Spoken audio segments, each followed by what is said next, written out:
राज्यातील सरकारी कर्मचारी आजपासून बेमुदत संपावर जात आहेत। प्रलंबित मागण्यांसाठी कर्मचाऱ्यांनी आंदोलन सुरू केले। या संपात 17 लाख कर्मचारी सहभागी होणार आहेत। या संपामुळे सरकारी कार्यालयांचं कामकाज ठप्प होण्याची शक्यता आहे।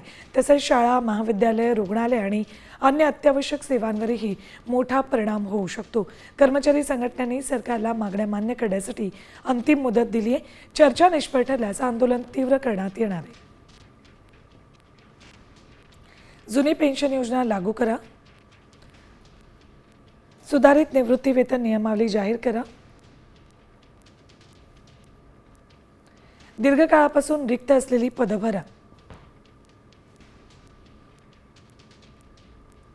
विविध थकीत देयकांची प्रक्रिया सुरू करा,